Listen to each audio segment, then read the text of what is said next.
তো 3টার দিকে পেট্রোলে বেরিয়েছি। পানির পরে এদিকে একটা খবর আসছিল যে এইদিকে কিছু সাইকেল দিয়ে বা গাড়ি দিয়ে মাল মানে চুরাই কাটাইতে পারে।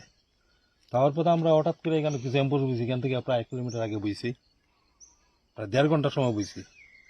বলার পরে হঠাৎ করে আমরা ওই না এখানে অন্যদিকে যাই নিবে, যেই জায়গার মধ্যে আইছি এই জায়গার মধ্যে 2টা ছেলে আইছে, 2টা ট্রাইবেল ছেলে আইছে একটা বাইসাইকেল লইয়া।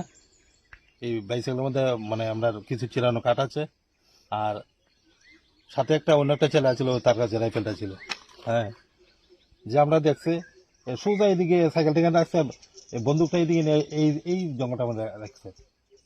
থাকার পর আমরা তার রিটার তার পিছিয়ে দেওয়া করছি, তারা জঙ্গল উঠা করে দিতে পরে আমরা তারপর আমরা আমরা আমরা রেঞ্জার স্যারের সাথে আমরা যোগাযোগ করছি। স্যারে পিএসএ খবর দিছে, এখন পিএস আইতেছে। এখন আমরা দেখি কয়টার সময় মানে এটা ধর না প্রায়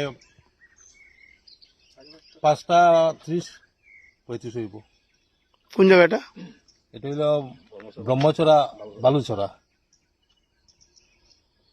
পিএসসি খবর দিচ্ছেন? হ্যাঁ হ্যাঁ হ্যাঁ।